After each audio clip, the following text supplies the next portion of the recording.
ದಸರಾವನ್ನು ನಾವು ರಾಷ್ಟ್ರೀಯ ಮಟ್ಟದ ದೃಷ್ಟಿಕೋನದಲ್ಲಿ ನೋಡಬೇಕಾಗುತ್ತೆ. ಆಲ್ ರೈಟ್ ಸರ್, ಅವಾಗಲೂ ನೀವು ಅದನ್ನೇ ಹೇಳಿದ್ರಿ. ಎಸ್ ಲಕ್ಷ್ಮೀ ಸರ್, ನಿಮ್ಮ ರಿಯಾಕ್ಷನ್ಸ್ ರಂಗರಾಜು ಸರ್ ಅವರ ಮಾತುಗಳನ್ನು ಕೇಳಿದ ಮೇಲೆ? ರಂಗರಾಜು ಅವರ ಮಾತುಗಳನ್ನು ಕೇಳಿದ ಮೇಲೆ ರಿಯಾಕ್ಷನ್ನು ಅಂತ ಅಲ್ಲ, ಏನು ಅಂದರೆ ಈಗ ಅವರು ಒಂದು ಸಂಗತಿಯನ್ನು ಉಲ್ಲೇಖ ಮಾಡಿದ್ರು. ದಸರಾದ ಸಂಪ್ರದಾಯದಲ್ಲಿ ಉಲ್ಲೇಖವಾದಂತಹ ಕ್ರೀಡೆ ಇದಲ್ಲ, ಆ ಕಾರಣಕ್ಕಾಗಿ ಬೇಡ. ಹಾಗೆ ನೋಡ್ಲಿಕ್ಕೆ ಹೋದ್ರೆ ಬೇಕಾದಷ್ಟು ಉಲ್ಲೇಖ ಅಲ್ವಾ, ಹಾಗೆ ನೋಡ್ಲಿಕ್ಕೆ ಹೋದ್ರೆ ಉಲ್ಲೇಖ ಇರದ, ಸಂಬಂಧನೇ ಇರದ ಎಷ್ಟೋ ಸಂಗತಿಗಳನ್ನ ಕಾಲ ಕಾಲಕ್ಕೆ ಅಲ್ಲಿ ಆ್ಯಡ್ ಮಾಡ್ಕೋತ ಹೋಗಿದ್ದಾರೆ ಅಲ್ವಾ. ಆ ರೀತಿಯಲ್ಲಿ ನೋಡಿದ್ರೆ ಇದನ್ನು ಮಾಡಬಹುದು. ಒಂದು, ಇನ್ನೊಂದು, ಕಂಬಳಕ್ಕೆ ದಸರೆಯ ಅನಿವಾರ್ಯತೆ ಇಲ್ಲ. ಕಂಬಳಕ್ಕೆ ದಸರೆಯ ಅನಿವಾರ್ಯತೆ ಇಲ್ಲ. ಎರಡೂ ಅನಿವಾರ್ಯತೆ ಇಲ್ಲ. ಯಾವುದಕ್ಕೂ ಯಾವುದರ ಅನಿವಾರ್ಯತೆಯೂ ಇಲ್ಲ. ಆದಾಗ್ಯೂ ಕೂಡ ಇಲ್ಲಿ ಅವರೇ ಈ ನಮ್ಮ ದೇವಿದಾಸ್ ಶೆಟ್ರು ಅಥವಾ ಕದಂಬ ಸರ್ ಇವರಿಬ್ಬರು ಹೇಳಿದ ಹಾಗೆ 2 ವರ್ಷಗಳ ಹಿಂದೆ ಸನ್ಮಾನ್ಯ ಈಗಿನ ಮುಖ್ಯಮಂತ್ರಿಗಳು ಆಗಿನ ಉಪಮುಖ್ಯಮಂತ್ರಿಗಳು ಕಂಬಳಕ್ಕೆ ಹೋದಾಗ ಆ ಕಂಬಳದ ಸೊಗಡನ್ನು ನೋಡಿ ನಮ್ಮ ದಸರೆಯಲ್ಲೂ ಇದನ್ನು ಮಾಡೋಣ ಅಂತ ಅಲ್ಲೇ ಓಪನ್ ಆಗಿ ಅನೌನ್ಸೇ ಮಾಡಿದ್ರಂತೆ. ಅದಕ್ಕೆ ದಾಖಲೆ ಕೂಡ ಕೊಡ್ಬೋದು ಈಗ. ಹೀಗಾಗಿ ನಮಗೆ ಒಂದು ಸಂಗತಿ ಸ್ಪಷ್ಟ, ಸಂತೋಷದ ಸಂಗತಿ ಅದು. ನನ್ನ ಪ್ರಾರಂಭದ ಮಾತಿನಲ್ಲಿ ನಾನು ಏನು ಹೇಳಿದ್ನಲ್ಲ, ಏನಾದರೂ ಇದು ಈ ಕೆಲವೊಂದಷ್ಟು ಪೂರ್ವಾಗ್ರಹ ಪೀಡಿತರ ಮನೋಸ್ಥಿತಿಯ ಪರಿಣಾಮಾರ್ಥವಾಗಿ ಇದು ಇಂಟ್ರೊಡ್ಯೂಸ್ ಆಗ್ತಾ ಇದೆಯೇನೋ ಅಂತ ನಾನು ಕ್ವಶನ್ ಮಾರ್ಕ್ ಇಟ್ಟಿದ್ನಲ್ಲ, ಅದಲ್ಲ ಅಂತ ಆಯ್ತಲ್ವಾ. ಇದು ಉಪಮುಖ್ಯಮಂತ್ರಿಗಳ ಆಶಯ, ಆಗಿನ ಉಪಮುಖ್ಯಮಂತ್ರಿಗಳ ಆಶಯ. ಬಟ್ ಆದ್ರೆ ಅದನ್ನ ಅಲ್ಲಿರುವ ಜನ ಎಲ್ಲಿ ಇದನ್ನ ಇಂಥದಕ್ಕೆ ಬಳಸ್ಕೊಂಡ್ ಬಿಡ್ತಾರೋ ಅನ್ನೋ ಆತಂಕನೂ ಕೂಡ ಆ ಭಾಗದಲ್ಲಿದೆ. ಆ ಒಂದು ಕಾರಣಕ್ಕೂ ಕೂಡ ರಾಜವಂಶಸ್ಥರು ಅದನ್ನ ಬೇಡ ಅಂತ ಹೇಳ್ತಿದ್ದಾರೆ. ಅಲ್ಲ, ಇನ್ನೂ ಒಂದು ಭಾವನೆಯನ್ನು ನಾವು ಅರ್ಥ ಮಾಡ್ಕೊಳ್ಬೇಕು. ನಮ್ಮ ಸನ್ಮಾನ್ಯ ಮುಖ್ಯಮಂತ್ರಿಗಳ ಭಾವನೆ ಇದಾಗಿರಬಹುದು ಅಂತ. ಏನು ಅಂತಂದ್ರೆ, ಕಂಬಳವನ್ನ ನೋಡಿ ಅವರು ಮಾರು ಹೋಗಿದ್ರು, ಲೈವ್ ಆಗಿ ನೋಡಿ, ಅದಕ್ಕೆ ತುಂಬಾ ಇಷ್ಟ ಆಗಿತ್ತು ಅವರಿಗೆ. ಇಂಥ ಒಂದು ಅದ್ಭುತ ಕ್ರೀಡೆಯನ್ನ ಯಾಕೆ ವಿಶ್ವಪ್ರಸಿದ್ಧ ವೇದಿಕೆಯಲ್ಲಿ ನಾವು ತೋರಿಸಬಾರದು? ಈ ರೀತಿಯ ಮನೋಸ್ಥಿತಿಯು ಬಂದಿರಬಹುದಲ್ವಾ, ಅವರಿಗೆ ಬಂದಿರಬಹುದಲ್ವಾ. ಇದು ಬಂದಿದ್ರೆ ತಪ್ಪು ಹೇಗಾಗತ್ತೆ? ಸರಿ, ಇದು ಒಂದು ಲೆಕ್ಕದಲ್ಲಿ ಸರಿ ಅಂತ. ಇನ್ನೊಂದು ದೃಷ್ಟಿಕೋನದಲ್ಲಿ ಬರ, ಹಣ ಇದೆಲ್ಲ ಬಂತಲ್ಲ, ಆ ದೃಷ್ಟಿಯಲ್ಲಿ ನೋಡಿದ್ರೆ ಬೇಡ. ಆ ದೃಷ್ಟಿಯಲ್ಲಿ ನೋಡಿದ್ರೆ ಬೇಡ. ಇನ್ನೊಂದು ವಿಚಾರ ಹೇಳ್ಬಿಡ್ತೀನಿ. ನೀವು ಹೇಳಿದ್ರಿ ಅಂದಿನ ಉಪಮುಖ್ಯಮಂತ್ರಿಗಳು ಇಂದಿನ ಮುಖ್ಯಮಂತ್ರಿಗಳು ಮಾರು ಹೋಗಿದ್ರು ಅಂತ ಹೇಳಿ. ಆದರೂ ಕೂಡ ದಸರಾಗೆ ಸೊಬಗಿಗೆ ಮಾರು ಹೋಗಿದ್ರು. ದಸರಾಗೆ ಧಾರ್ಮಿಕ ಆಚರಣೆಯ ಒಂದು ಸ್ಪರ್ಶ ಇರೋದ್ರಿಂದ ಎಲ್ಲೋ ಒಂದ್ ಕಡೆ ಅವರು ರಾಜವಂಶಸ್ಥರ ಜೊತೆ ಕೂತ್ಕೊಂಡು ಒಂದು ಸಲ ಇದನ್ನ ಚರ್ಚೆ ಮಾಡಬಹುದಾಗಿತ್ತ? ಖಂಡಿತ ಮಾಡಬಹುದಾಗಿತ್ತು. ಧಾರ್ಮಿಕತೆ, ನಂಬಿಕೆ, ಭಾವನೆ ಇದಕ್ಕೇನಾದ್ರೂ ಇದು ಧಕ್ಕೆ ಬರುತ್ತೆ ಅಂತಂದ್ರೆ ಬೇಡ ಅಂತಾನೆ ನಾನು ಹೇಳ್ತಾ ಇರೋದು. ನನ್ನ ವೈಯಕ್ತಿಕ ಅಭಿಪ್ರಾಯ ಬೇಡ. ಯಾಕಂದ್ರೆ ನಂಬಿಕೆಗೆ ನಾವು ಯಾವತ್ತು, ಭಾವನೆಗೆ ಯಾವತ್ತು ಬೆಲೆ ಕೊಡಬೇಕು. ಈಗ ನಮಗೆ ಇತಿಹಾಸ ಸಂಶೋಧನೆಯಲ್ಲೂ ಕ್ಲಾಶ್ ಆಗತ್ತೆ. ಯಾವುದು ಲೆಜೆಂಡ್ರಿ ಸ್ಟೋರೀಸು ಮತ್ತೆ ಹಿಸ್ಟೋರಿಕಲ್ ಆಥೆಂಟಿಕ್ ಸಂಗತಿಗಳು ಕ್ಲಾಶ್ ಆಗತ್ತೆ. ಆದ್ರೆ ಆ ಲೆಜೆಂಡ್ರಿ ಸ್ಟೋರಿ ಕೆಲವೊಂದು ಸುಳ್ಳು ಅಂತ ಗೊತ್ತಿದ್ರೂ ನಾವು ಅದನ್ನು ಪರಿಗಣಿಸ್ತೇವೆ. ಯಾಕೆ? ಅನಿವಾರ್ಯ ಮತ್ತೆ ಗೌರವ. ಹಿಂದಿನಿಂದ ಅನೂಚಾನವಾಗಿ ನಡೆದುಕೊಂಡು ಬಂದಂತ ಒಂದು ಪದ್ಧತಿಯನ್ನ ಸಾರಾಸಗಾಟವಾಗಿ ಸರ್ಕಾರನೇ ಹೋಗಿ ರಾಜವಂಶಸ್ಥರಿಗೆ ತಾಂಬೂಲ ಕೊಟ್ಟು ದಸರಾಗೆ ಆಹ್ವಾನ ನೀಡೋ ಪದ್ಧತಿ ಕೂಡ ಇದೆ. ಈ ಇದರಲ್ಲಿ ಒಂದಷ್ಟು ಗೌರವ ಧನ ಅಂತ ಕೊಟ್ಟು ತಾಂಬೂಲವನ್ನ ಕೊಟ್ಟು ಆಹ್ವಾನ ಮಾಡೋ ಪದ್ಧತಿ ಇದೆ. ಸೊ ಹೀಗಿರುವಾಗ ಮತ್ತು ದಸರೆಯ ದಿನಾಂಕ, ನವರಾತ್ರಿ ಆಚರಣೆಗಳು ಎಲ್ಲವೂ ಕೂಡ ಅಲ್ಲಿ ಅರಮನೆ ಒಳಗಡೆ ಏನ್ ನಡೆಯುತ್ತೆ ಅದು ಎಲ್ಲದರವನ್ನ ನಿಗದಿ ಮಾಡುವಂತವ್ರು ರಾಜವಂಶಸ್ಥರೇ ಆಗಿರೋದ್ರಿಂದ ಒಂದು ಸಲ ಅಟ್ಲೀಸ್ಟ್ ಸೌಜನ್ಯಕ್ಕೆ ಅವರನ್ನ ಭೇಟಿ ಮಾಡಿ ಅವರ ಸಲಹೆ ತಗೊಂಡು ಮುಂದುವರಿಬಹುದಾಗಿತ್ತ ಅಂತ. ಈಗ ಮೈಸೂರಿನ ಬಹುಸಂಖ್ಯಾತ ಜನರು ಅಥವಾ ಮೈಸೂರಿನ ವಿಚಾರವಾದಿಗಳು ಅಥವಾ ಸಮಿತಿಯವರು, ಈ ಅರಸರು, ಇವರೆಲ್ಲರೂ ಇದಕ್ಕೆ ವಿರೋಧ ಪಡಿಸ್ತಾ ಇದ್ದಾರೆ ಅಂದ್ರೆ ಅಷ್ಟೆಲ್ಲ ವಿರೋಧಗಳ ಮಧ್ಯೆ ಇದು ಮಾಡುವ ಅನಿವಾರ್ಯತೆ ಏನಿಲ್ಲ ಮೇಡಮ್. ಬೇರೆ ಇನ್ಯಾವುದಾದ್ರೂ ಮಾಡುವ ಅನಿವಾರ್ಯತೆ ಇಲ್ಲ.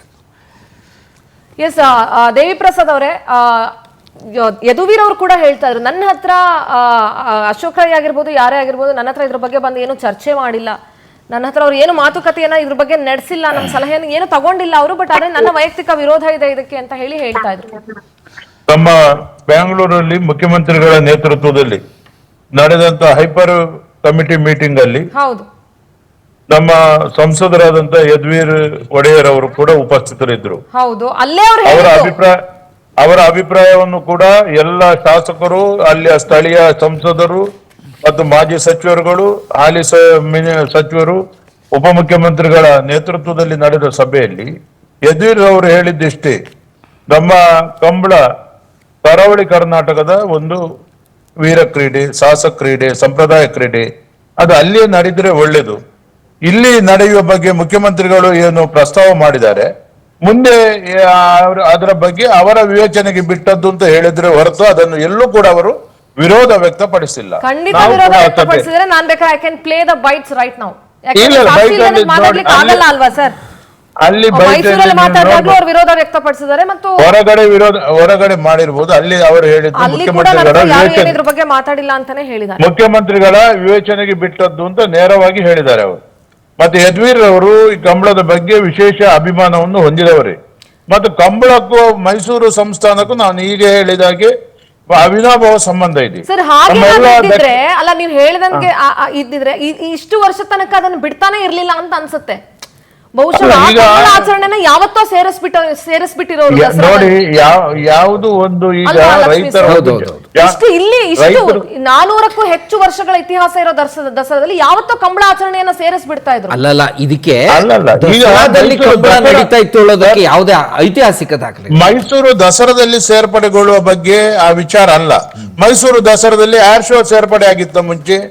ಸರ್, ದಸರಾದಲ್ಲಿ ಇದಕ್ಕೆ ವಿಶೇಷ ಮೈಸೂರಿ ಅರಸರಿಗೂ ಕಂಬಳಕ್ಕೂ ವಿಶೇಷ ಅವಿನಾಭಾವ ಸಂಬಂಧ ಇದೆ ಅಂತ ನೀವು ಹೇಳುವಾಗ ಅಂತದ್ದೇನಾದ್ರೂ ಇದ್ದಿದ್ರೆ ಸಪೋರ್ಟ್ ಮಾಡಿರ್ಬೋದು. ಎಲ್ಲಾ ಕ್ರೀಡೆಗಳಿಗೂ ಸಪೋರ್ಟ್ ಮಾಡಿದಾಗೆ ರಾಜವಂಶಸ್ಥರು ಇದಕ್ಕೂ ಕೂಡ ಸಪೋರ್ಟ್ ಮಾಡಿರ್ಬೋದು, ಗೌರವಿಸಿರಬಹುದು. ಈಗ್ಲೂ ಕೂಡ ಗೌರವ, ಸಪೋರ್ಟ್ ಎರಡೂ ಇದೆ. ಆದರೆ when it comes to the matter of ಮೈಸೂರಿನಲ್ಲಿ ಆಯೋಜನೆ ಮಾಡಬೇಕು ಅಥವಾ ಮೈಸೂರಿನಲ್ಲಿ ನಡೆಸಬೇಕು, ಇಲ್ಲ ಮೈಸೂರು ದಸರಾದಲ್ಲಿ ಅದನ್ನ ನಡೆಸಬೇಕು ಅಂತ ಬಂದಾಗ ಇಲ್ಲಿವರೆಗೂ ಯಾವ ರಾಜ್ಯರು ಕೂಡ ಅದ್ರ ಬಗ್ಗೆ ನಿರ್ಧಾರವನ್ನ ತೆಗೆದುಕೊಂಡಿದ್ದು ನಾವು ಇತಿಹಾಸದಲ್ಲಿ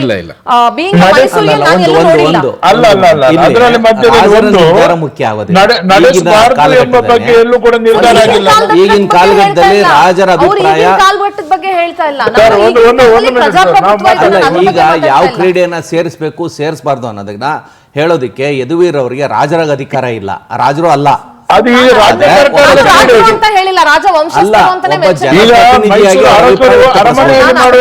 ಮಾತ್ರ ದಸರಾ. ನಾನು ಅದನ್ನೇ ಹೇಳಿದ್ರೆ ಮೈಸೂರು ಅರಸರು ಅರಮನೆಯಲ್ಲಿ ಚಾಮುಂಡೇಶ್ವರಿ ಬೆಟ್ಟದಲ್ಲಿ ಅವರು ಪ್ರತ್ಯೇಕವಾದಂತ ಪೂಜೆ ಪುರಸ್ಕಾರ ಮಾಡಿ ಅವರ ಕಾರ್ಯಕ್ರಮವನ್ನು ಮಾಡ್ತಾರೆ. ನಾನು ಅದನ್ನೇ ಹೇಳ್ತಾ ಇದ್ದೀನಿ. ನೀವ್ ಅವಿನಾಭಾವ ಸಂಬಂಧ ಇದ್ದಿದ್ರೆ ಯಾವತ್ತಿಗೋ ಕಂಬಳವನ್ನ ದಸರೆಯಲ್ಲಿ ಇಂಟ್ರೊಡ್ಯೂಸ್ ಮಾಡಿಬಿಡ್ತಾ ಇದ್ರು, ಮಾಡಿಲ್ಲ. ಅದನ್ನೇ ಹೇಳ್ತಾ ಇದ್ದೀನಿ. ಎಲ್ಲಾ ಕ್ರೀಡೆ ಪ್ರೋತ್ಸಾಹ ಕೊಟ್ಟವರು ದಸರೆಯಲ್ಲಿ ಇದಕ್ಕೂ ಕೊಟ್ಟಿರೋರು ಹಾಗೇನಾದ್ರೂ ಇದ್ದಿದ್ರೆ. S Rangaraju sir please. ಅಲ್ಲ, ಈಗ ಇದು ಕರ್ನಾಟಕ ರಾಜ್ಯ ಸರ್ಕಾರ. ಒಂದು ನಿಮಿಷ ಶೆಟ್ರೆ ಪ್ಲೀಸ್. ಯಾರು ಬೇರೆಯವ್ರು ಮಾತಾಡ್ತಿದ್ರೆ ಮಾತಾಡಕ್ ಆಗೋದಿಲ್ಲ ನೋಡಿ. ನನಗೆ ಎಕ್ಕೋ ಆಗ್ತಾ ಇದೆ ನೋಡಿ, ಅದು ನನಗೆ ವಾಪಸ್ ಬರ್ತಾ ಇದೆ. ಬಾರ್ಕೂರಲ್ಲಿ ಡಾಕ್ಟರ್ ಸುಂದರ ಅವರು ಉತ್ಖನನ ಮಾಡಿದಾಗ ಇದಕ್ಕೆ ಸಂಬಂಧಪಟ್ಟ ಮಾಹಿತಿಗಳು, ಶಾಸನಗಳು ಸಿಕ್ಕಿವೆ. ಆದರೆ ಮೈಸೂರು ಭಾಗದಲ್ಲಿನ ಸಾವಿರಾರು ಶಾಸನಗಳೆಲ್ಲಿಯೂ ಇದರ ಉಲ್ಲೇಖ ಇಲ್ಲ. ಮಂಗಳೂರಲ್ಲಿ ಮಾಡೋದಕ್ಕೆ ಮಹಾರಾಜರುಗಳು, ಅದಕ್ಕೆ ಮೈಸೂರು ಮಹಾರಾಜರು ಸಹಾಯ ಮಾಡಿದ್ರೆ, ಶಾಸನ ಬರೆಸಿದ್ರೆ ಅದು ಅಲ್ಲಿಗೆ, ಮೈಸೂರಲ್ಲಿ ನಡೀತು ಅಥವಾ ನಡೆಸಬೇಕು ಅಂತಲ್ಲ. ಮತ್ತೆ ಯದುವೀರ್ ಅವರು ಸ್ಪಷ್ಟವಾಗಿ ಇದನ್ನ ವಿರೋಧಿಸಿದ್ದಾರೆ. ಯಾರು ಅದನ್ನ ಮಾಡಿಲ್ಲ ಅಂತ ಹೇಳ್ತೀರ, ಅದು ತಪ್ಪು. ಅವರು ರಾಜರಾಗಿ MP ಆಗಿ ಇದನ್ನ ವಿರೋಧಿಸಿದ್ದಾರೆ. ಒಂದು. ಎರಡನೇದು, ಕದ್ದು ಮುಚ್ಚಿ ಯಾಕೆ ಮಾಡಬೇಕು ಸ್ವಾಮಿ? ರಾತ್ರಿ ಮರ ಯಾಕೆ ಕಡಿಬೇಕು? 50 ಮರಗಳನ್ನ ನಿಜವಾಗ್ಲೂ ಮಾಡೋದಿದ್ರೆ ಧೈರ್ಯವಾಗಿ ನಮ್ಮೆಲ್ಲರ ಅನುಮತಿ ಪಡೆದು ಮಾಡಬಹುದಾಗಿತ್ತಲ್ಲ.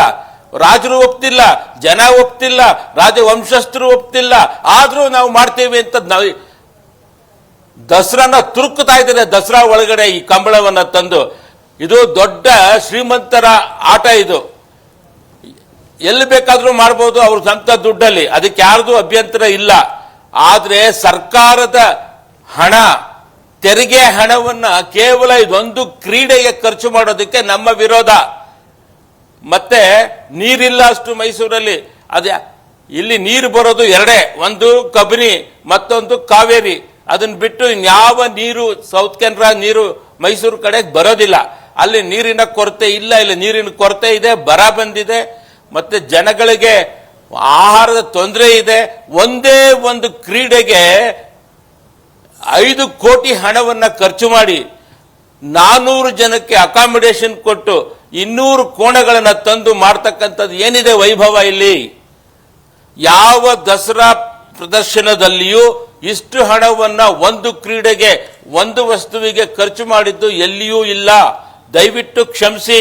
ನೀವು ರೈತ ದಸರಾ, ಮಹಿಳಾ ದಸರಾ, ಯಾವುದೇ ಎಕ್ಸಿಬಿಷನ್ ತಗೊಳ್ಳಿ, ಲೈಟಿಂಗ್ ತಗೊಳ್ಳಿ, ಅದೂ ಸಹ 5 ಕೋಟಿ ಹಣವನ್ನ ದಸರಾದಲ್ಲಿ ಮಾಡಿದ್ದಕ್ಕೆ ಉದಾಹರಣೆ ಇಲ್ಲ. ನಾನು ಒಪ್ಕೋತೀನಿ, ಮುಖ್ಯಮಂತ್ರಿಗಳ ಭಾವನೆ ಮುಖ್ಯವಾದ್ದು. ನೋಡಿ, ಇಲ್ಲಿನ ಯಾವ ಜನಪ್ರತಿನಿಧಿಗಳನ್ನು ಇವರು ಕಾಂಟ್ಯಾಕ್ಟ್ ಮಾಡಿಲ್ಲ.